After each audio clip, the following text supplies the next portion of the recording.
For those of you that don't know me, my name is Stephan Bayens. I am the Commissioner of the Iowa Department of Public Safety, and by extension, I oversee the Iowa Division of Criminal Investigation.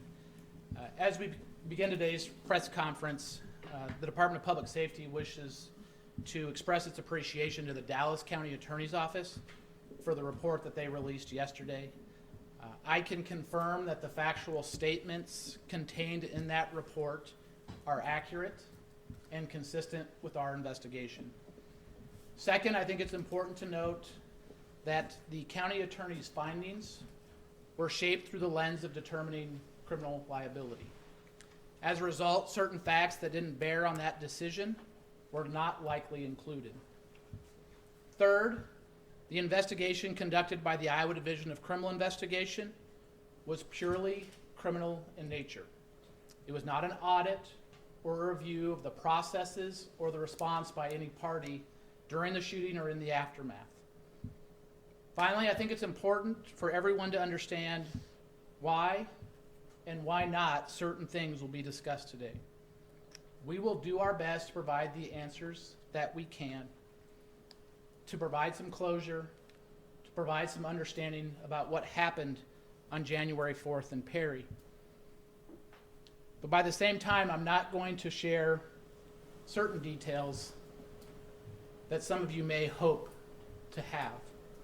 And the reason for that is fourfold. First, there are existing privacy and confidentiality laws that limit our ability to discuss some of these things.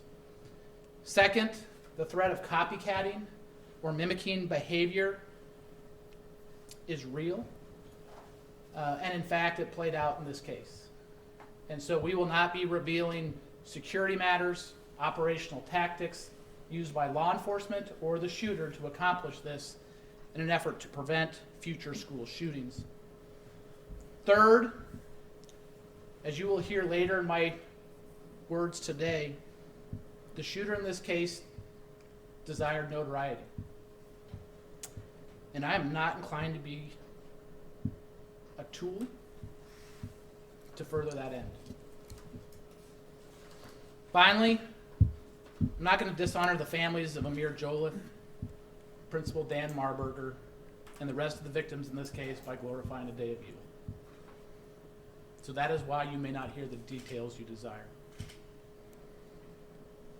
With those things in mind, however, I would like to begin with kind of the nature and the extent of the investigation undertaken by the Iowa Division of Criminal Investigation. First and foremost, the agents, the criminalists, the analysts that worked on this investigation absolutely poured their hearts and souls into it. I know the toll it took on them. It took a toll on them physically. It took a toll on them emotionally. I could see it in their eyes. But they carried on. And it carried on because they have a calling to pursue justice, and that's what they did. But make no mistake about it, it takes a toll on us to do this work, and our folks did it heroically. They worked for hours and hours.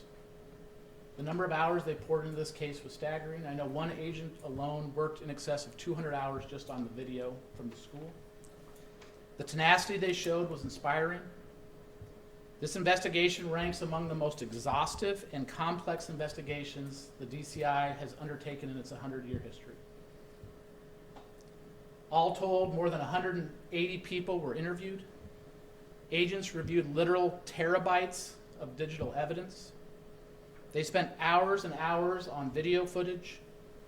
There was meticulous crime scene processing. They executed multiple search warrants, obtained prosecuting attorney subpoena records, and documents. They performed a full and complete scrub of the shooter's digital and social media. The agents of the DCI turned over every conceivable stone they could, searching for answers. And I stand here as their commissioner incredibly proud of them, and I want to thank them for their work. So as we turn from the investigation, the breadth of it itself, I'm going to attempt to at least answer probably the three most pressing questions that may still exist. And the first is on everyone's tongue, and it's the why. What was the motivation behind this shooter? What I can say broadly is that school shooter motivation tends to fall into one of three broad categories. That first category is that it is driven by ideology, that is ideologically motivated in some fashion, meaning that the shooter had a belief system and was trying to carry that belief system out. The second is that it was grievance-based, that the shooter had a sense that he had been wronged, either justly or unjustly, real or in his mind, and that he was carrying out the shooting to exact revenge for that grievance.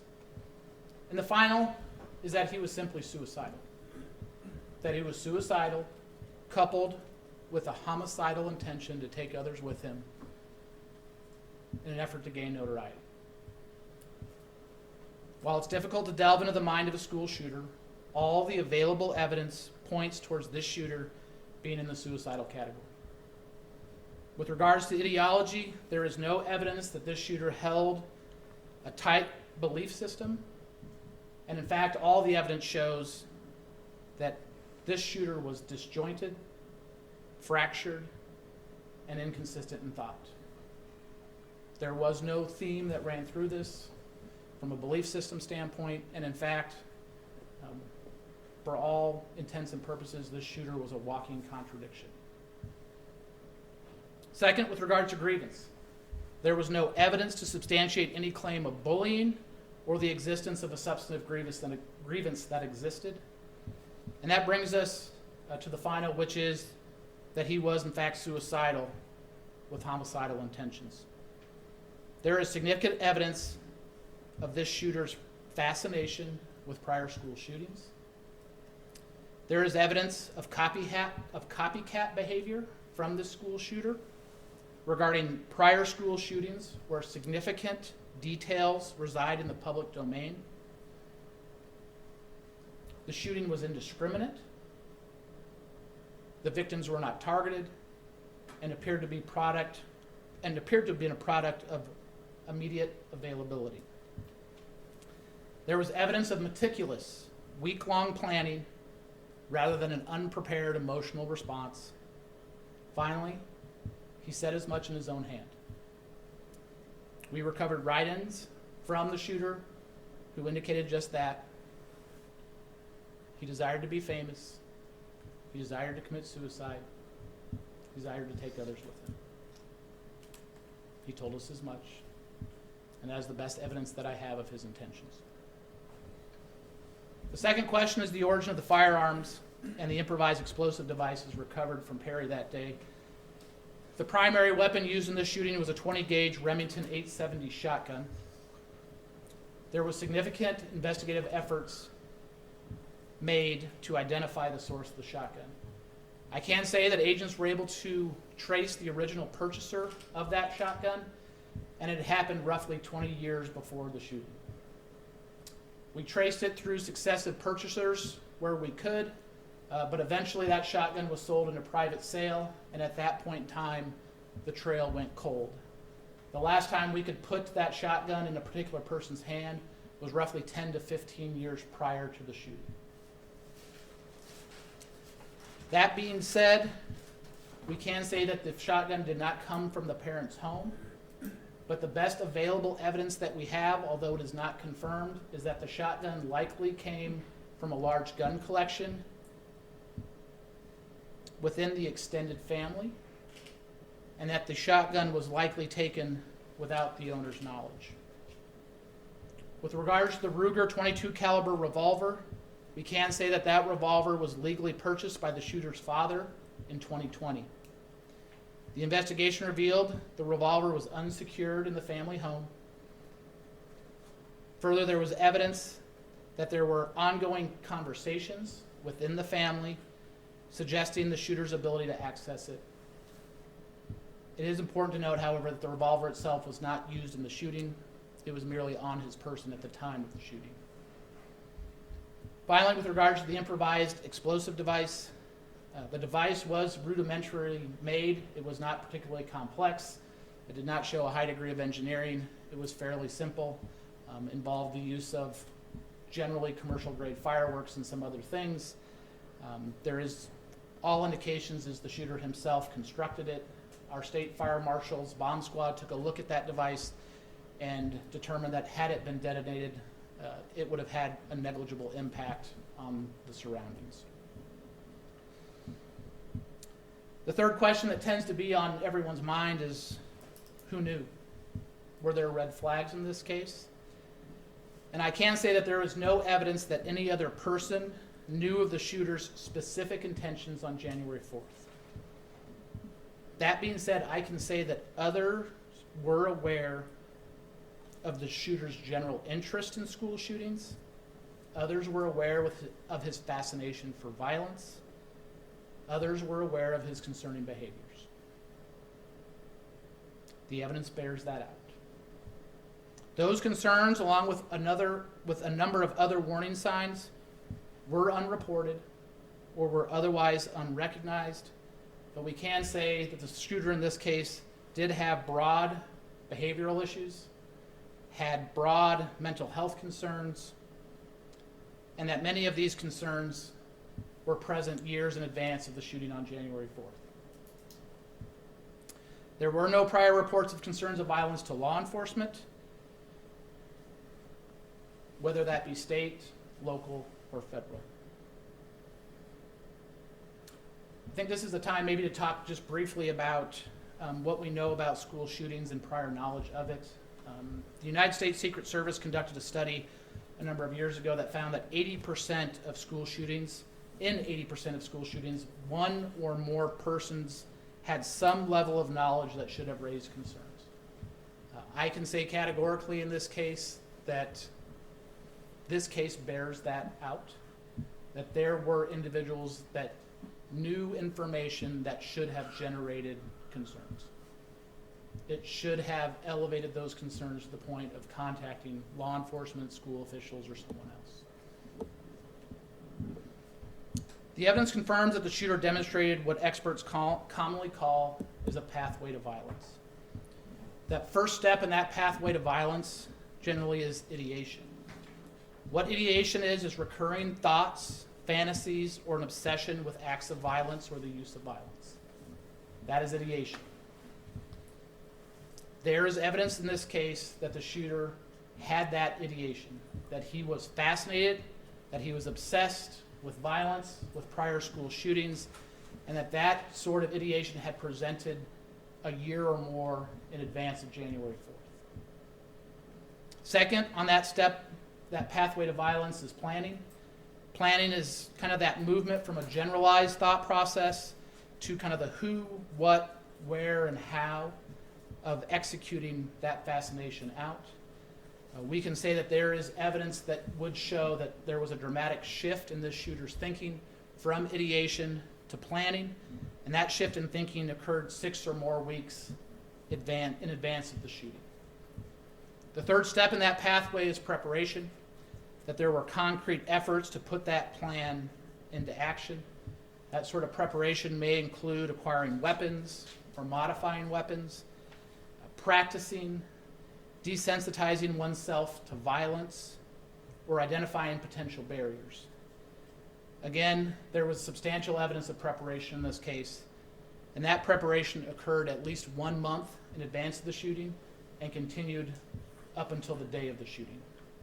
And then the final step in that pathway to violence is implementation, and that is actually carrying it out. And clearly in this case, the shooter did carry it out. So those are the three kind of salient questions that we've heard time and again. A couple of other matters that I'd like to discuss with you in our short time is to talk about the response. I can tell you that the staff and students responded appropriately and heroically. They self-evacuated like they should. They found secure, locked locations like they should.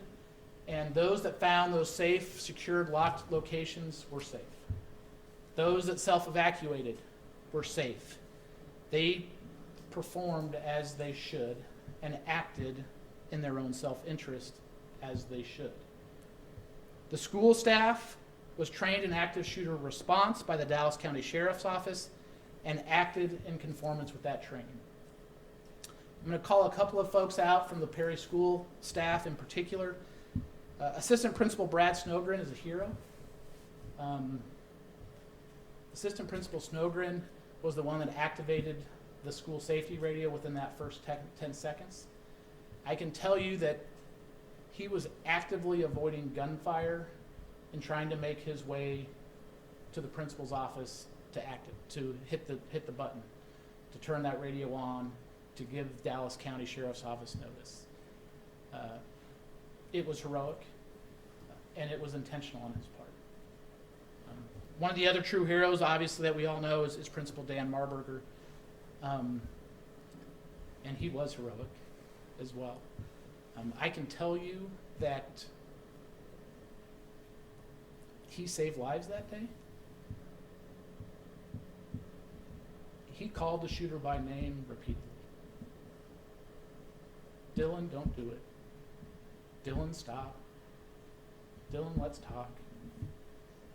After being shot more than once. And in part, why that's important is it's not so much the empathy that Marburger showed towards the shooter, but every time he called that name out, the shooter heard his name, and he looked and turned towards the sound, and when he did that, it diverted his attention from who he was intending to shoot. And each time Principal Marburger called that name out and diverted that attention, it bought those students another 2 seconds, another 3 seconds, another 5 seconds. And when we're talking about school shootings, those sorts of seconds matter. And in this case, they did matter. And it made sure that those kids got out of that commons area, around the corner, and off to safety. He was an absolute hero.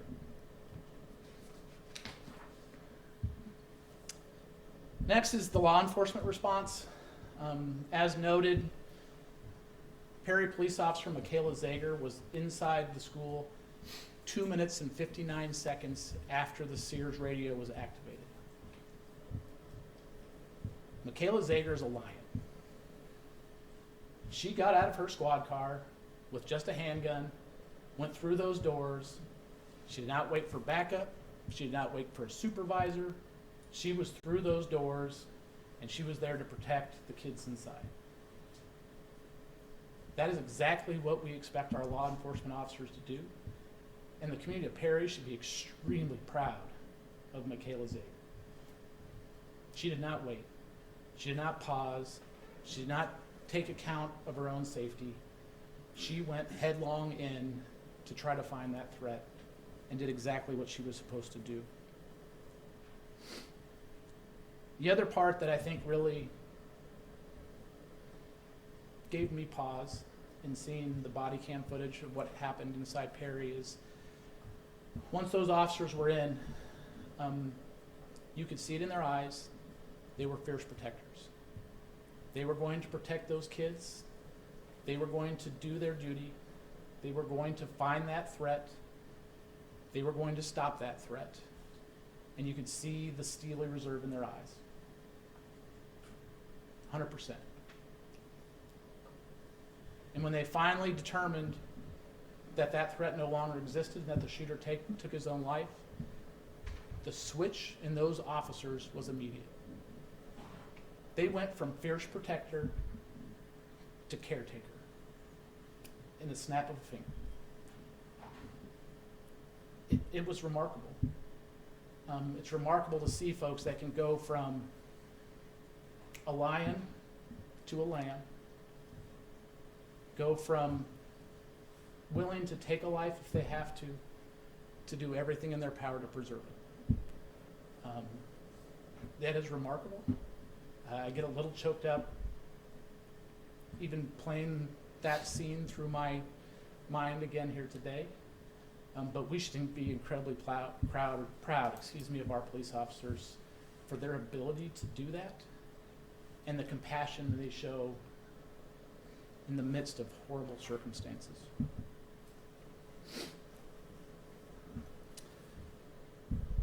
So I I want to spend just a few moments just talking about kind of what our statewide response has been to school safety.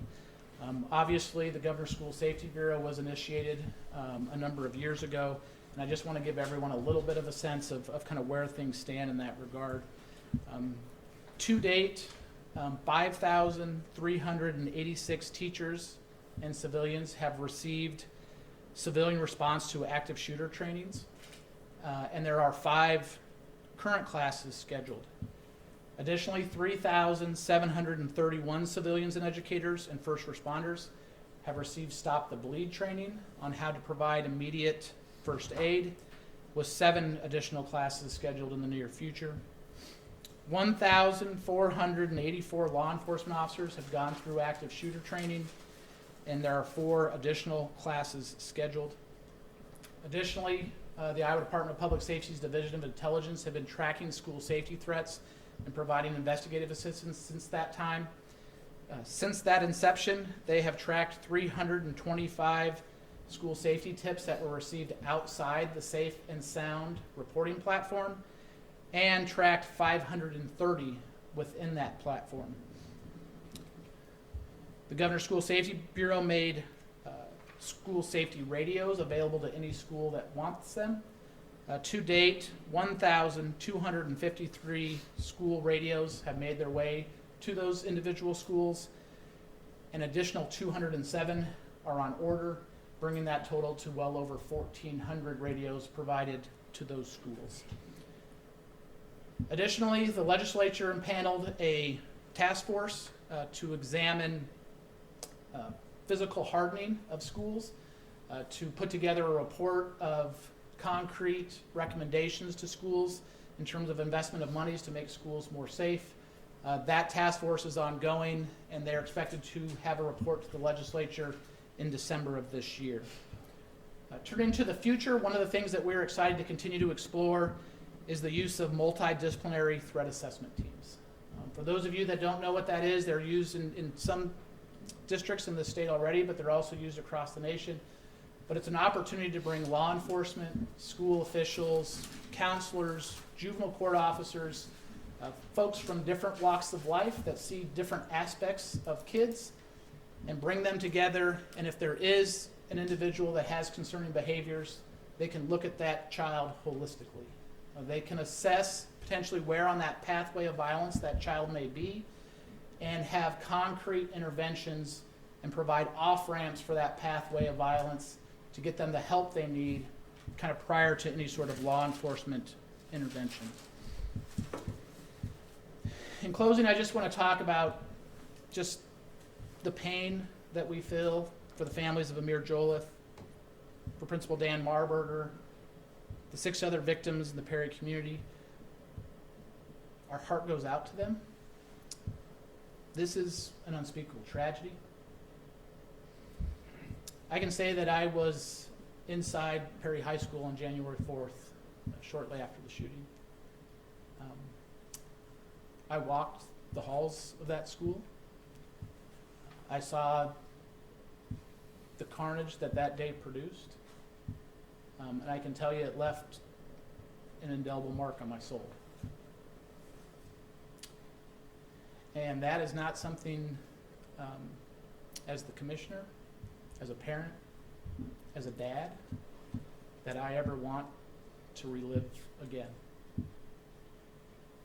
And so that brings me, I guess, to kind of my closing thoughts. And if you'll forgive me, I'm going to take off my commissioner hat and I'm going to put on my dad hat. But really what we need to do to address these school shootings is a holistic approach. And really, when we look at it, we need to have a series of concentric protective circles. And what I mean by that, at the center of that circle, it has to be parents. They know their kids best. Parents need to be involved. Willful blindness is not a parenting strategy. You need to be engaged.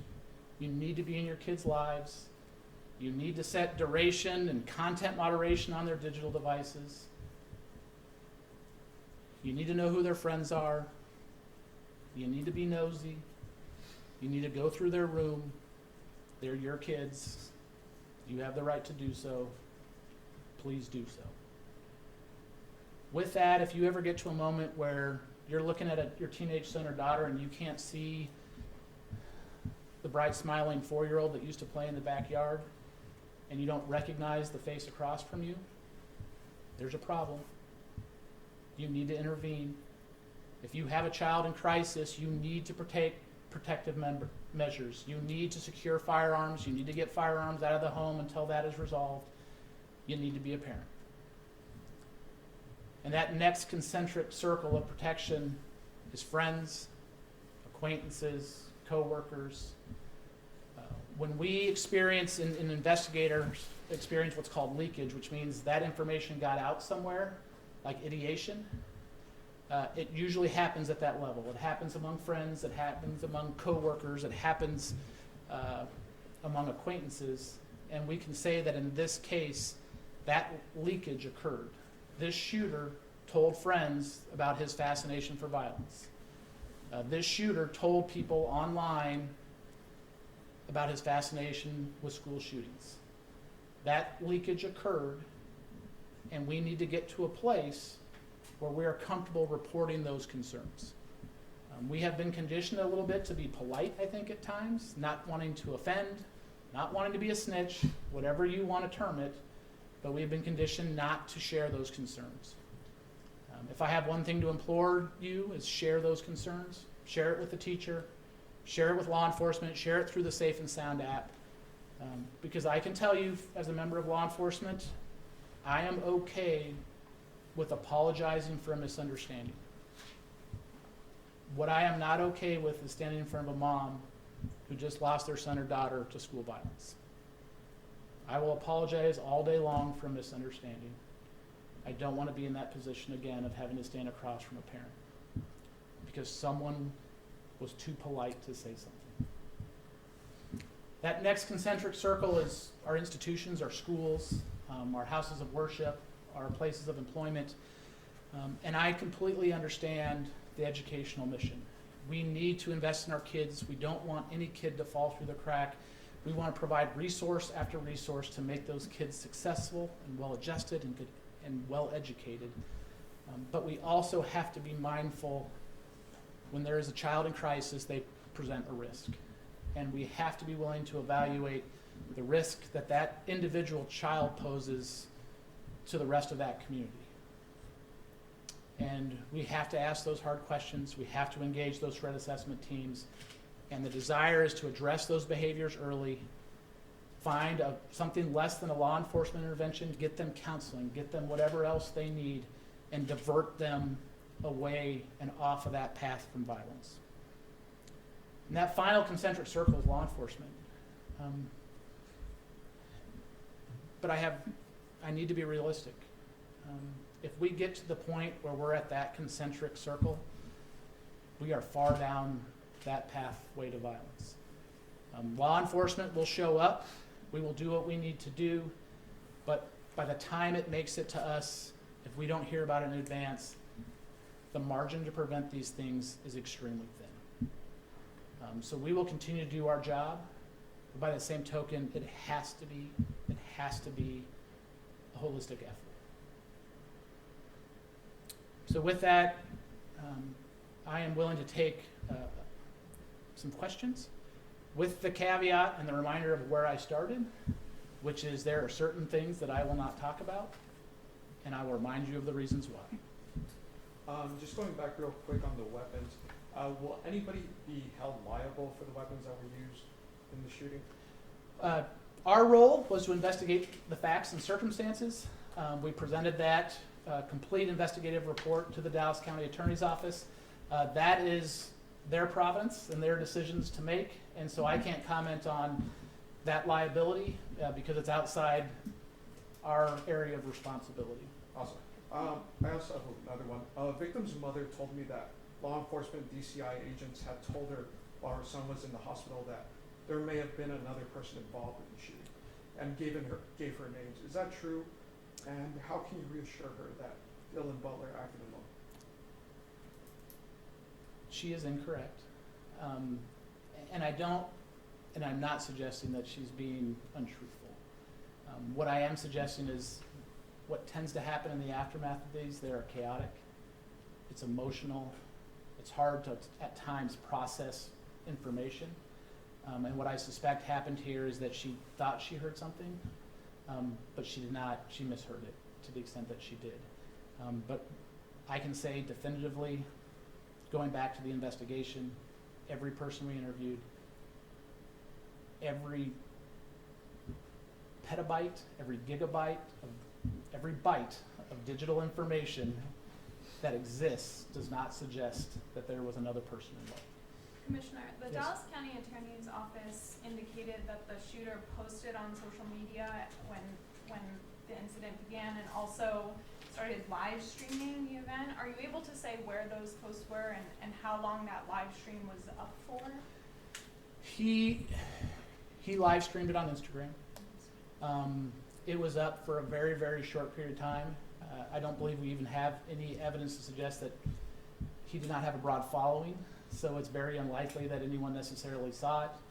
One of the things that we do is we work with our social media companies very actively, and within minutes of that going live, Meta, who owns Instagram, immediately took it down. We worked with then Meta to obtain the loan copy of it and then ensured that it never saw the light of day again, at least in the public sphere.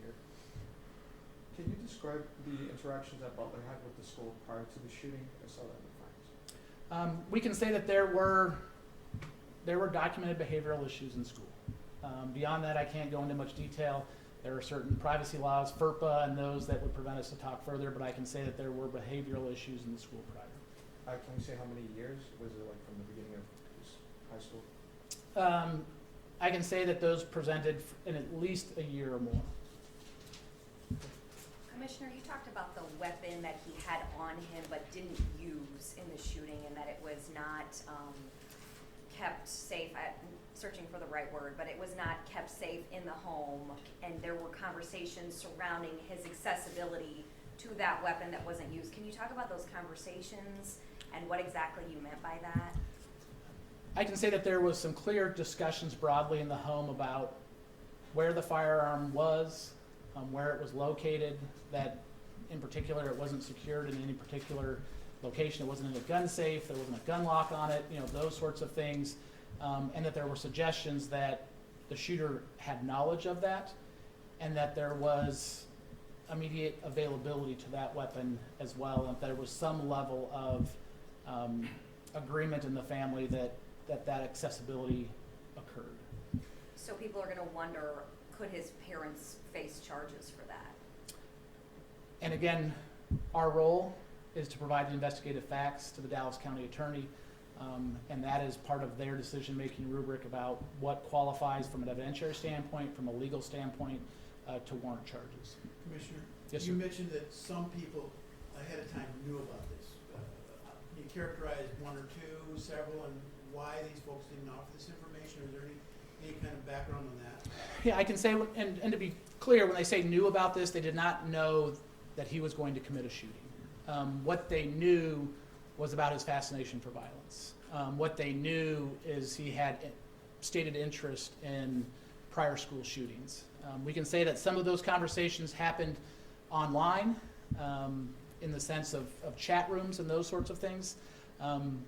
We were able to use some of our federal partners to make interviews and contact with those individuals that were in those chat rooms in other states.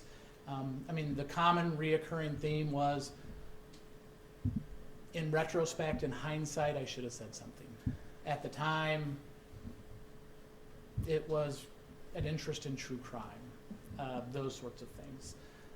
There was also some personal interactions here, within the Perry community, and much kind of the same is, there was discussions about fascination and violence, school shootings, but again, kind of going back to, we just never thought he'd act upon it. Sort of in the realm leading up to this morning, did you wrestle with whether sharing maybe some more specific findings from your investigators could produce a light bulb moment for educators and families? Oh, that is a certain kind of thing that I've heard from this person, or is it pretty clear the balance of tensions here? Yeah, and I think that was the design today. was to try to provide those clues. So there's a parent, there's a teacher, there's someone there going, okay, what has changed in my child's behavior, or what am I seeing in this child that's different?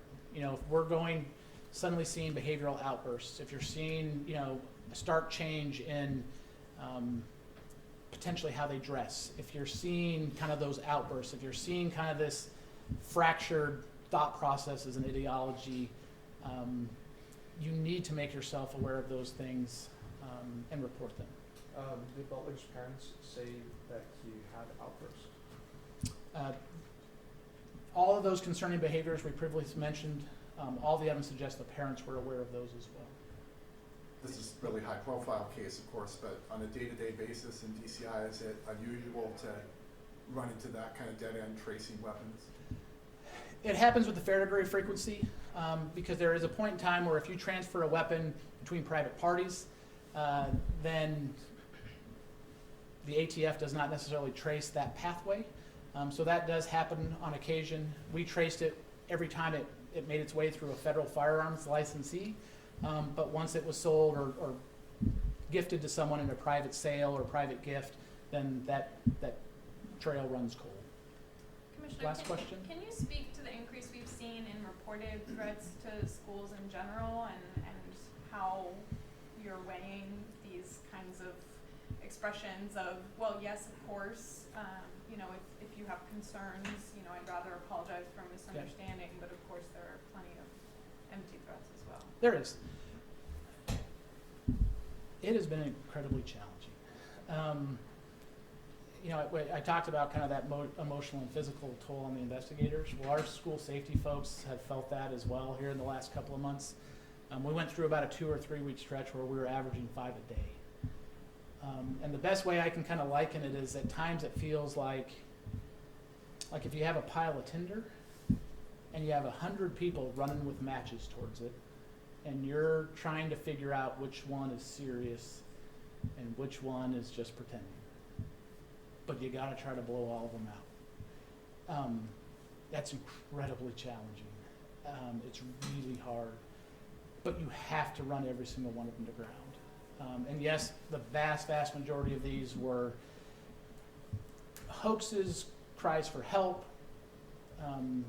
Very, very few would suggest that they were actually on that pathway of violence. But I can tell you, within this school year alone, there have been a handful that were on that pathway.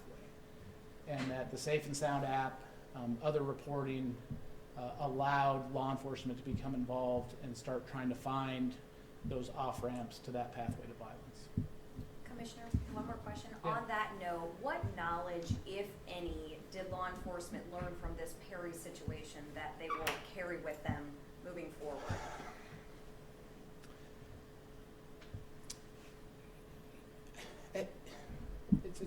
It's hard to say. You know, I think we learned a lot just from the standpoint of it kind of translated to kind of head knowledge to heart knowledge. You know, we knew kind of what school shooters, how they present. We knew the research behind them, but we never experienced it. I think one of the other things that we learned is that we can only do so much. And I think that's probably kind of the reoccurring theme a little bit, is that realization that it can't just be us. And in reality, when it is us, 9 times out of 10, it's in a scenario where it's now a crime scene, and we're there to mop up the carnage. And just like willful blindness isn't a parenting strategy, that is not a school safety strategy. The school safety strategy has to be holistic. We need parents, we need teachers, we need friends, and we need those partnerships if we're going to prevent this. Because that's the reality is, you know, we believe that that's where our effort should lie, is in prevention. And what that reiterated, and what this situation reiterated, was that is exactly where we need to be, is prevention. Because response and mitigation, this entire shooting event took 4 minutes and 21 seconds. I mean, 4 minutes and 21 seconds. Law enforcement was notified within the first 10 seconds. A police officer was physically inside the building in 2 minutes and 59 seconds. That is a blink of an eye. And that is not a strategy.